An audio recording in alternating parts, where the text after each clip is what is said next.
Ça, c'est rien. C'est que dalle. C'est un point. C'est pas grand chose, un point. C'est 2 mètres en dessous de la barre qui nous permet de marquer 3 points. C'est 4 phalanges qui empêchent le ballon de passer une transformation. C'est que dalle. Mais aujourd'hui, le score, il est là. Les Français sont éliminés de la Coupe du Monde. Seulement d'1 point. Ça fait vraiment très mal. Le lundi a été très douloureux, je vous le cache pas. C'est pour ça que j'ai pris le temps vraiment de faire ce débrief, pour vraiment poser le jeu, ne pas être dans les émotions, mais être dans le factuel, dans ce que j'ai vu et revu, puisque j'ai revu le match calmement. Et on va essayer de comprendre comment la France a raté sa Coupe du Monde. On va pas se leurrer, les Français avaient pour but d'atteindre la finale et de remporter la Web Ellis Cup. Ça n'a pas été le cas cette année, ce ne sera pas le cas pour cette Coupe du Monde malheureusement. C'est terrible, c'est comme ça, et on va essayer de comprendre pourquoi. Avant de se pencher dans le débrief, laissez-moi vous annoncer que cette vidéo est faite en collaboration avec Shilton. Shilton, c'est une marque de textile qui fait des pantalons, des chemises, des polos comme celui que j'ai actuellement. Je suis très heureux de collaborer avec eux et c'est grâce à vous notamment que je peux le faire aujourd'hui. C'est une marque française qui a un beau rapport avec le rugby puisqu'elle collabore avec de nombreux clubs. Et aujourd'hui, je suis fier de vous dire que vous pouvez en profiter. Vous avez 10% sur le site grâce au code promo Marcel10, donc profitez-en. Ce code m'est aussi affilié, donc si vous l'utilisez, en fait, vous allez m'aider indirectement. Et ça fera toujours plaisir. Je ne saurais jamais vous remercier autant pour ce qui se passe. En 9 mois, c'est complètement dingue d'en arriver là. Donc, merci.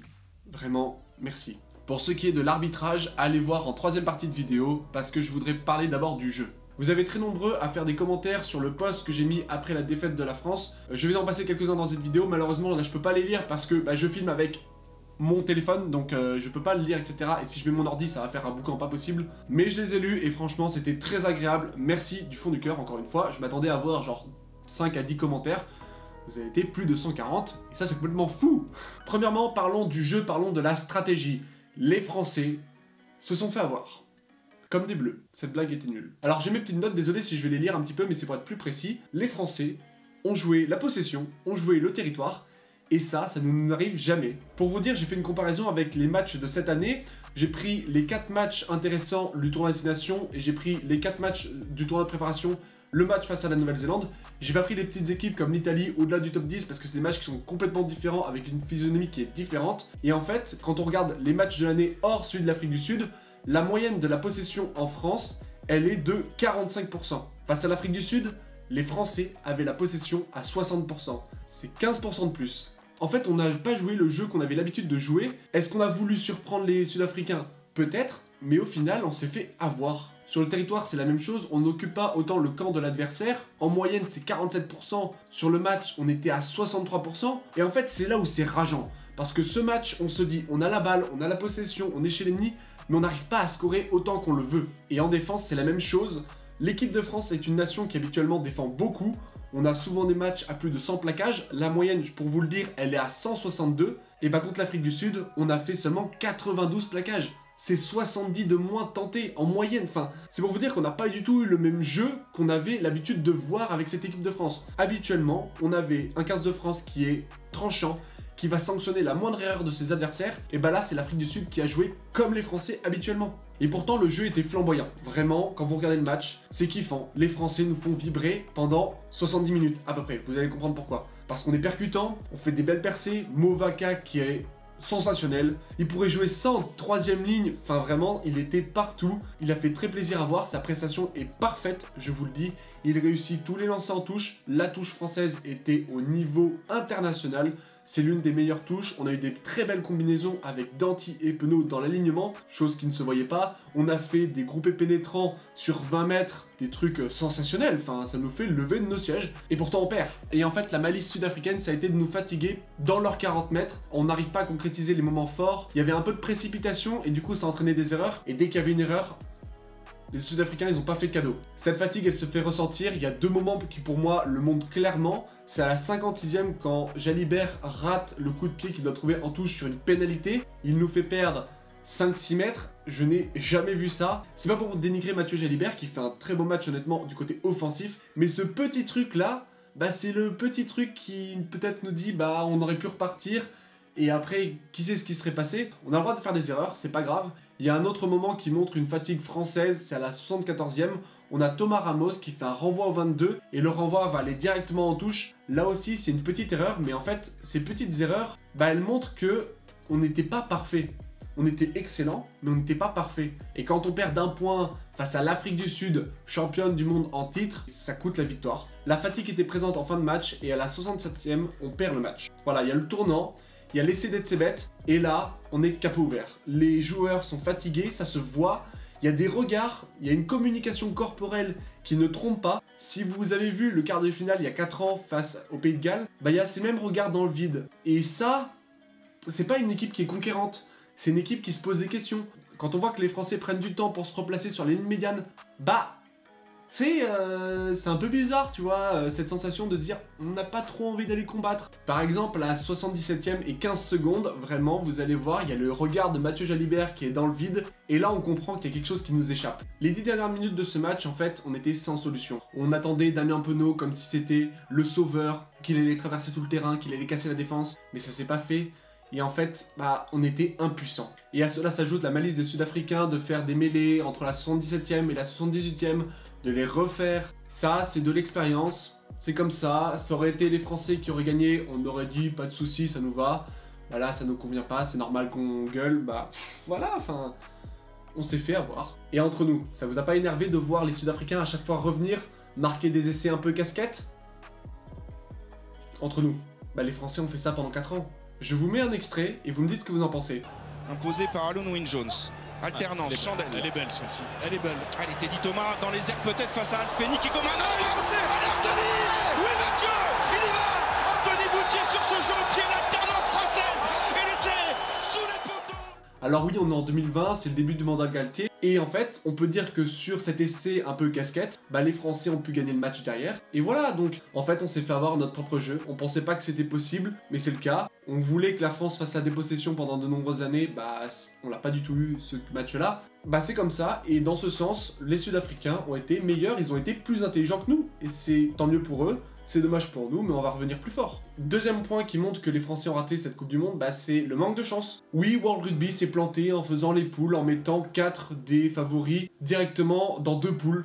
Oui, il y a eu un problème dès les quarts de finale, quand on voit que l'Angleterre prend les Fidji en quart de finale. Bon, s'ils sont éliminés, c'est un scandale. Là, c'est pas un scandale d'être éliminé contre l'Afrique du Sud, encore une fois championne du monde. Il n'y a pas de chance aussi sur les coups de pied. Quand on voit que Dupont fait un coup de pied par-dessus, que Bielbarré est à ça de la reprendre, d'aller marquer un essai, ça se joue à ça, mais c'est pas beaucoup, c'est un manque de chance. Pareil, quand il y a un coup de pied par-dessus de Penaud, que le rebond est pas favorable, il y a un manque de chance.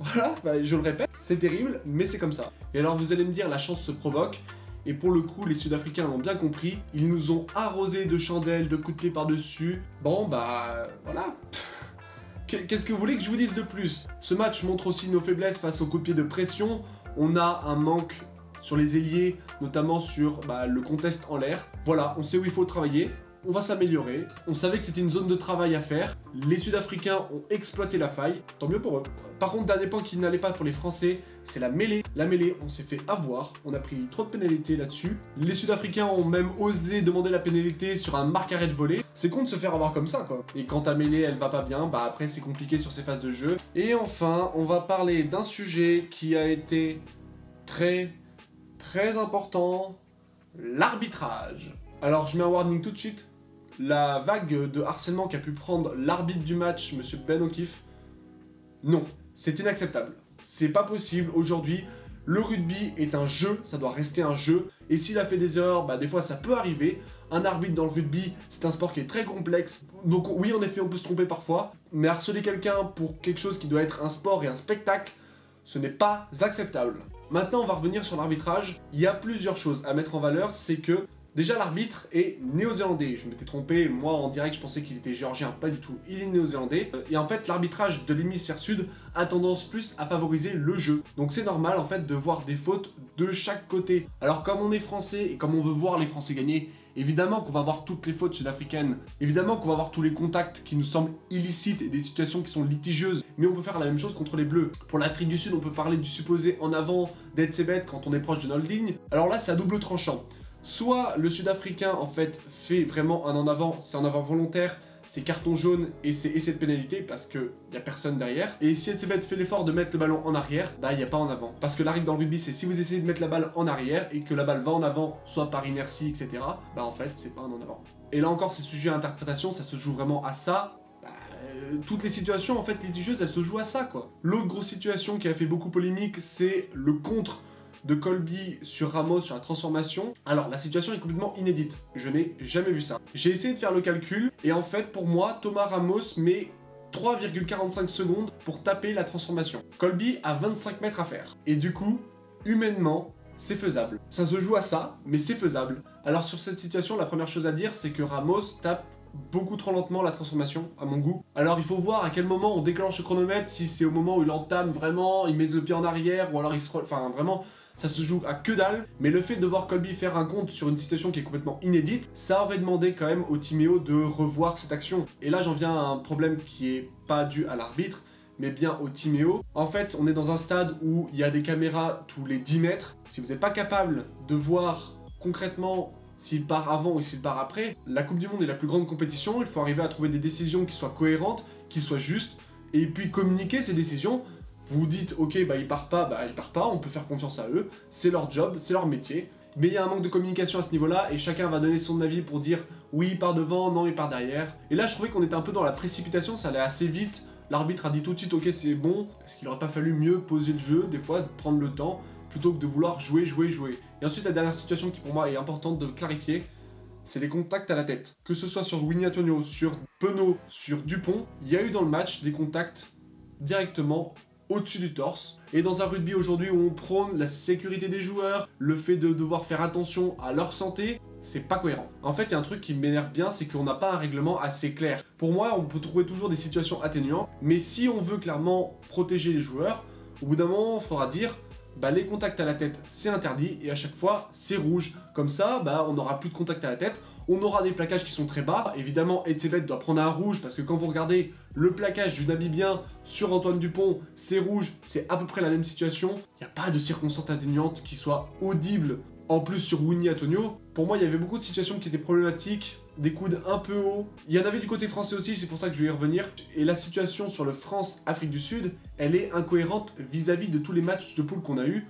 On a vu une flopée de cartons jaunes bunkés, on a vu des cartons rouges. Là, on aurait peut-être pu regarder le Timéo un peu plus souvent. Et c'est pas pour mettre en cause l'arbitre, mais là encore, vous avez des caméras, vous pouvez le faire. Prenez le temps des fois de vous poser, de juste réfléchir, de vous dire, ok, est-ce que là c'est une situation qui est illicite ou pas? Il y a eu peut-être beaucoup de précipitation. Mais il faut pas incriminer les Sud-Africains sur leur situation illicite.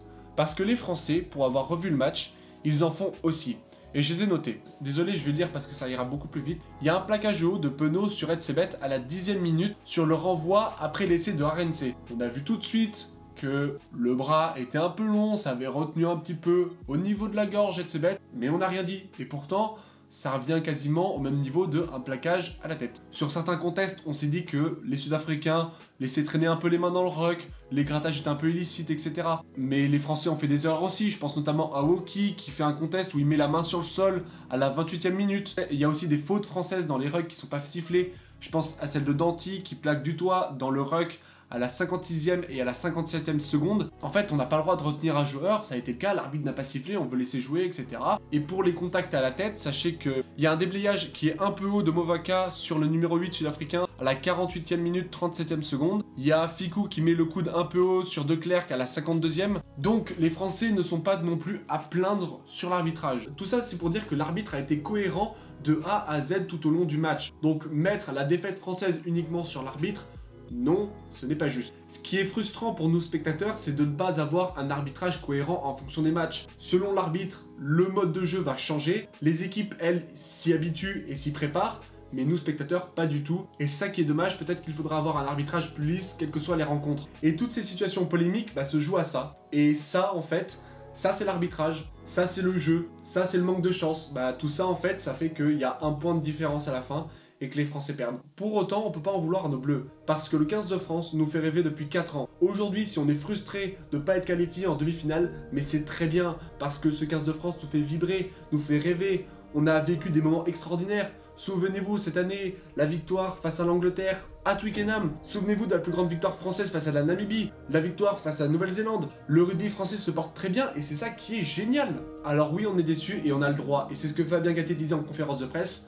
on a le droit de perdre. Alors merci les Bleus pour toutes les émotions que vous nous faites vivre. Sur le match France-Afrique du Sud, mon cœur a battu à 100 à l'heure. Et c'est ça le plus important, c'est de nous faire ressentir quelque chose. Parce qu'être indifférent au rugby, c'est dommage. Il y a 4 ans, on s'en foutait du rugby. On était là, on passe pas en quart. Oui, bon, bah, les 4 dernières années, c'était pas folle. Mais là, depuis 4 ans, on vibre et à chaque fois, chaque année, il y a des records qui tombent. Cette équipe de France va se préparer pour 2027. On va aller au plus haut, ça va être génial. Maintenant, on a deux choix. Soit on reste là à pleurer sur le sort de l'équipe de France qui a raté, soit on se penche vers l'avenir et on progresse et on avance. Alors encore une fois, merci à vous, merci à Chilton de sponsoriser cette vidéo. Sur ce, portez-vous bien et n'oubliez pas, allez les Bleus!